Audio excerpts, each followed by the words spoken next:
Welcome on board the National Geographic Venture, and welcome to Southeast Alaska. We are on a voyage of exploration here in the Inside Passage. Our plans are to explore the Tongass National Forest by foot, explore the waterways by zodiac, by kayak. Here in Southeast Alaska, there's a diverse range of wildlife that can be found here. Brown bears, sea otters, any number of seabirds, the puffins. We've got all the different gulls, and of course, the bald eagle.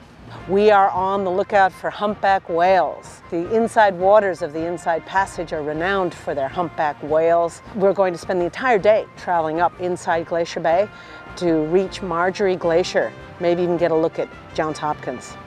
The naturalists that we have on board the National Geographic Venture are first class. They're amazing people with almost encyclopedic memories and minds, incredible diversity of talents.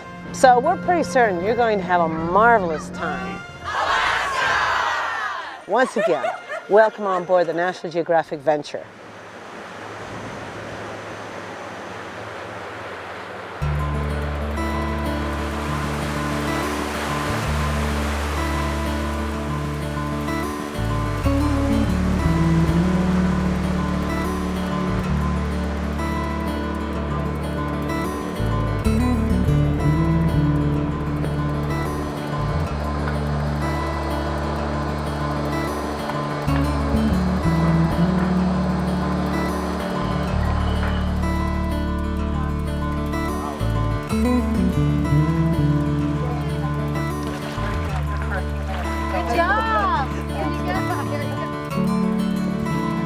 To Sitco Bay. We'll just kind of have like a nice introductory hike because it's our first time getting off of the ship, hiking around. So just remember we are in bear country, so we'll stay together as a group, okay?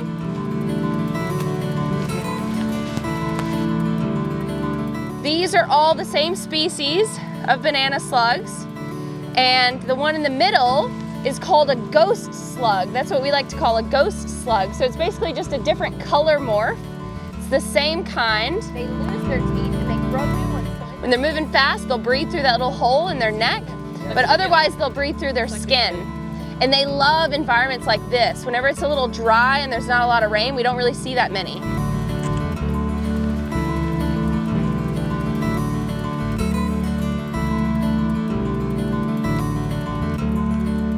These are thimbleberries, and so the thimbleberries have these red berries on them that are kind of delicate when you pull them off. They are edible, but not all of the berries in the forest are edible. So be careful that you know which ones you're eating.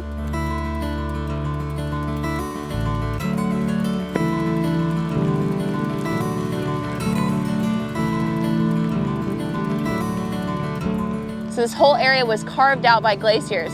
So once the glaciers receded and they're all gone, then the way the forest is regenerated, you can remember it with an acronym, MASH, M-A-S-H. So the M is the mosses and the lichens. The A is alder, and then S is spruce.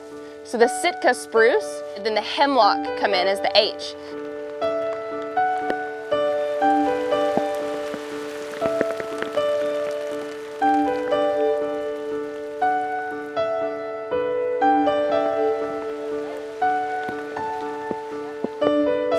Nice, that was really good.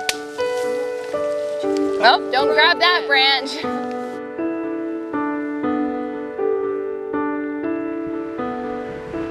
If they're fighting over the spawning rights, right? They want to pass on their genes, and they will spawn until they die. So their flesh will be rotting off of their bodies while they're spawning. Yeah, and they've lived a long, rough life, but they've made it.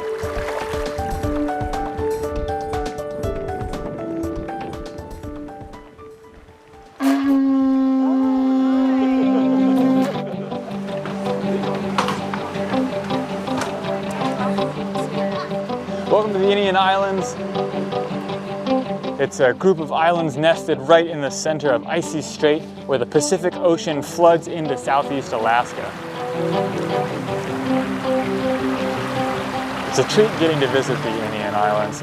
It's a super productive area. This is generally where we find the highest abundance of wildlife in one particular spot.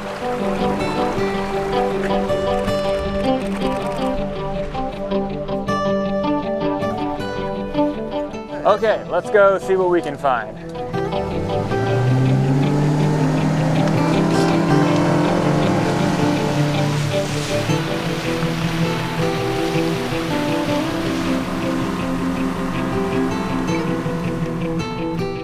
Those animals can be 5 feet tall if they stand up, and they can weigh 120, 130 pounds. So they're pretty darn big. So they don't have a lot of blubber, but they do have a lot of fur. They have the densest fur of any animal. If you take 1 square inch of their fur, there's 1,000,000 hairs in 1 square inch.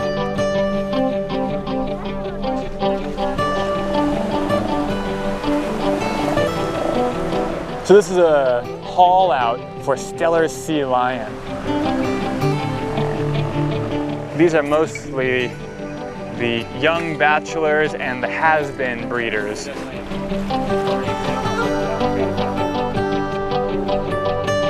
This is the 4th largest pinniped on Earth, the largest member of the eared seal family.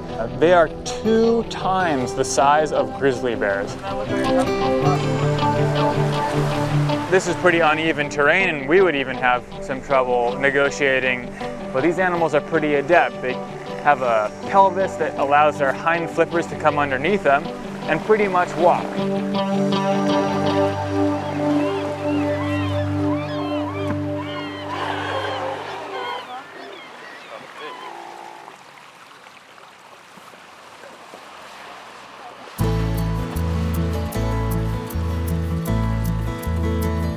We're here at Salt Chuck, and this is a new area that we haven't explored before.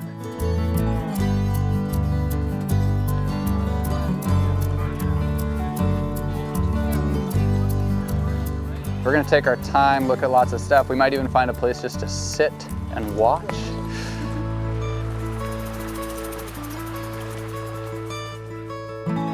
None of us have been here before, so we're all exploring together today. I've never been here, so I don't know what we'll see, but this is a great opportunity for us to get out and just explore a new place. One of the things we love doing as a company, instead of going to the same places all the time, we like to go out there and see what we can find at new spots. And looking up this meadow, I'm really excited to go check it out.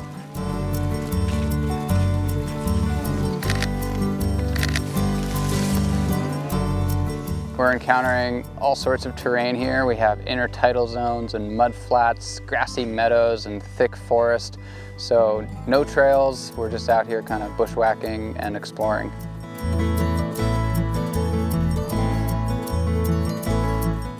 Come on, touch the moon jelly. Oh God, that'd be fun to bite into. I don't know if I've ever heard that reaction before.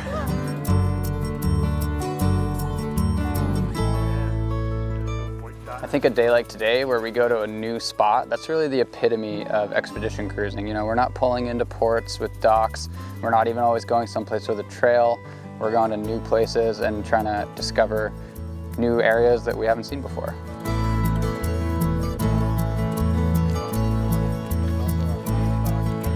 It's only our 2nd day. We've already seen a lot both on land and out in the Zodiacs, and it's just gonna get better from here. It's an absolutely beautiful area, and is exactly what we came to Alaska for, to see the wildlife and to be able to walk around in the woods, and just incredible peaceful place. And it's amazing that nobody from this group has been out here before.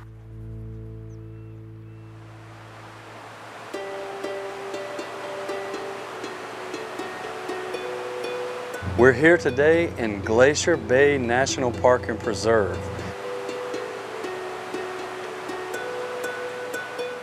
We first made our way up to South Marble Island. There's lots of wildlife there. We saw Steller sea lions, Lots of different birds, including puffins, tufted puffins, horned puffins, cormorants. So that's a great way to start our day. After that, we made our way past Gloomy Knob, where we saw a few mountain goats. We continued north up to see a few of our first tidewater glaciers. First, we passed by Lindblad Glacier, and then we continued to move up forward, and we peeked just around the corner into Johns Hopkins Inlet. And you could see off in the distance Johns Hopkins Glacier. We continued further north, and we watched Marjorie Glacier. We even had a chance to see a little bit of calving there. You could see some harbor seals hauled out on the ice. Marjorie Glacier is a tidewater glacier. These glaciers flow down from the mountains, grinding away at the bedrock and turning that rock into a fine sediment known as glacial flour. The terminus of Marjorie Glacier is probably around 3/4 of a mile wide, and the calving face is 150 to 200 feet high off the water. I had my global explorers meet up on the sun deck for one of my favorite activities, Ice Cream Glacier. What we did is we built our very own tidewater glacier out of ice cream, and we used blue food coloring and brownies to emulate the compression of the ice, and then we also used our brownies to make different types of moraines. And then at the end, of course, we all got to eat our glacier. Making our way back down south, we were lucky enough to find a coastal brown bear here, just foraging along the shoreline. It's always a good day at Glacier Bay, and we were certainly lucky to have this beautiful sunshine shining down on us all day long.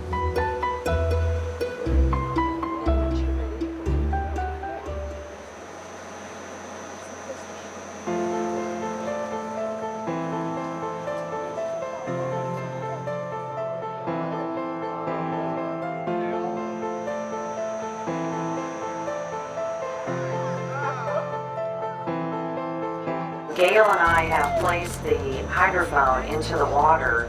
You might have heard a little bit of a right before they came up.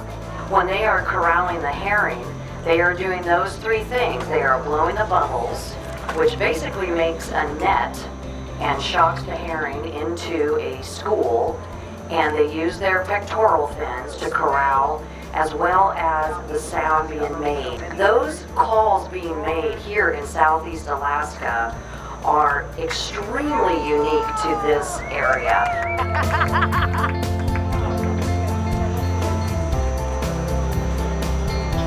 This is extremely unique in this area of Southeast Alaska. So there are only about 50 humpback whales who do this cooperative feeding. Here it is so unique because they all do it together in the same roles.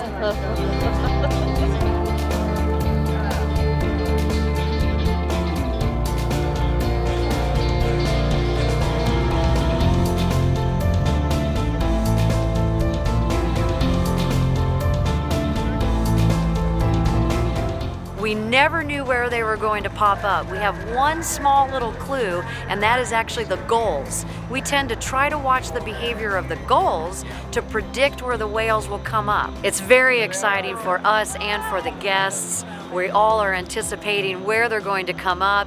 If all of a sudden they come up on the other side, we rush to the other side of the ship, and we all ooh and ah and get so excited because we don't know where it's going to happen.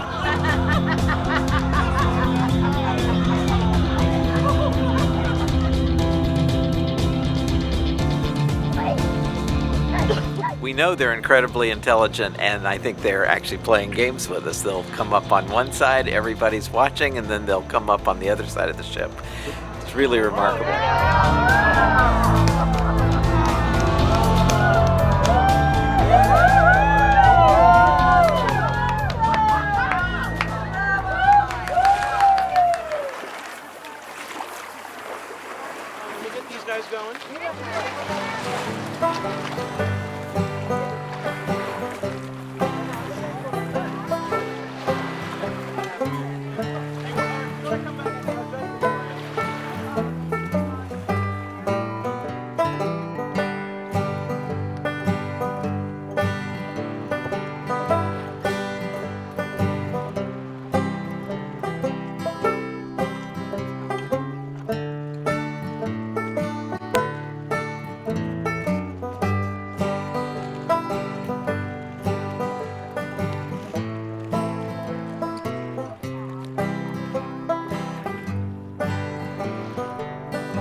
We are here this morning in a very small little place called Pavlov Harbor.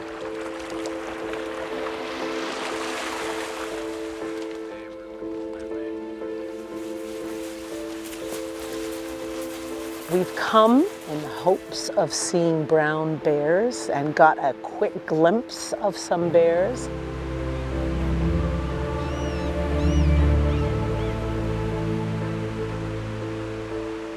We even got a look later in the morning at some Sitka black-tailed deer.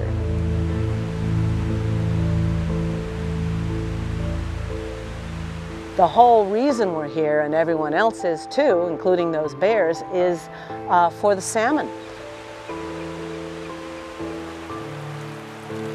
This stream that comes out of Pavlov Lake is a known location for a variety of different species, and salmon there are.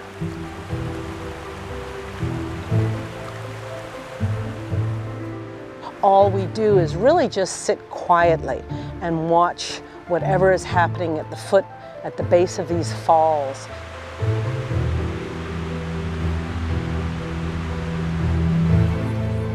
It's time for a little bit of contemplation, quiet, and absorbing the essence of Southeast Alaska.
This morning we sailed up through Wrangell Narrows and entered into Petersburg.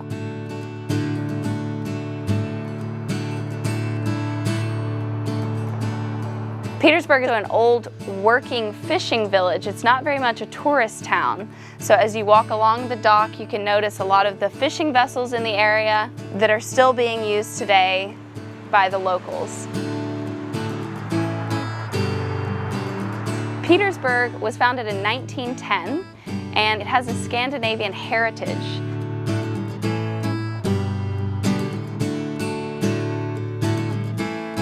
Lots of Norwegian influences that you can see if you walk around town. There's flags flying that are Norwegian flags. There's also a lot of architecture that reminds you of the Scandinavian heritage. Some of the guests had the opportunity to go out and explore the muskeg. A muskeg is a colloquial term used for bog.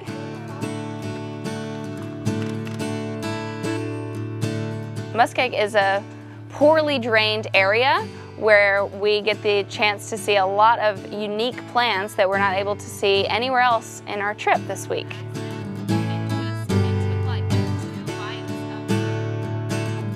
The hemlocks, the spruces cannot survive in this environment. It's really acidic. So you'll see a lot of these shore pines that are around. That's the kind of tree of the muskeg in here.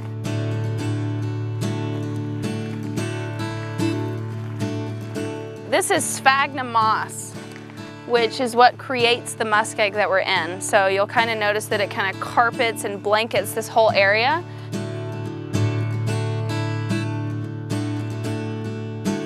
There's no root systems, and it's very, very absorbent. So it traps all the water in it. Wow. Really, really absorbent.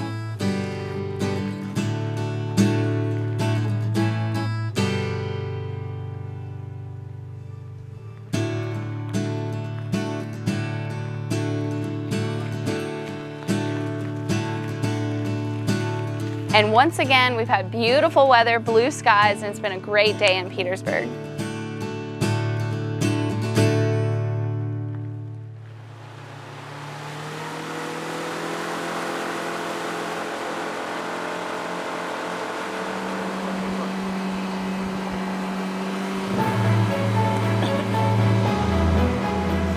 We're here in Endicott Arm, part of Tracy Arm Ford's Terror Wilderness, and we're cruising up toward Dawes Glacier.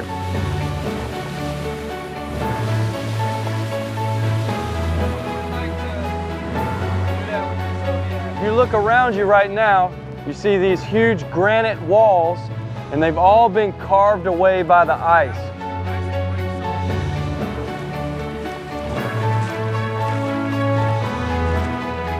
Right behind us here, we've got a perfect U-shaped valley, and that's what glaciers do to the landscape. They create U-shaped valleys, whereas rivers create V-shaped valleys.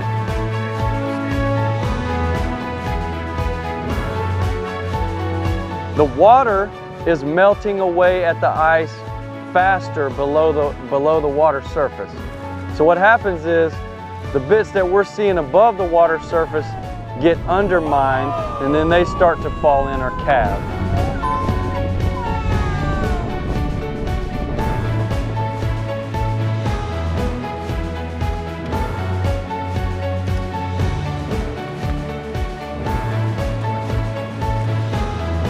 What a wonderful week it's been, folks.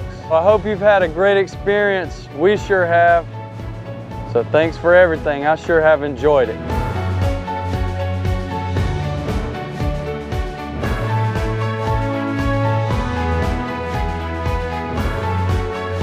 We really have had a phenomenal time here, this trip in Southeast Alaska. Thank you for traveling with us, and we do hope to see you again.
Woo!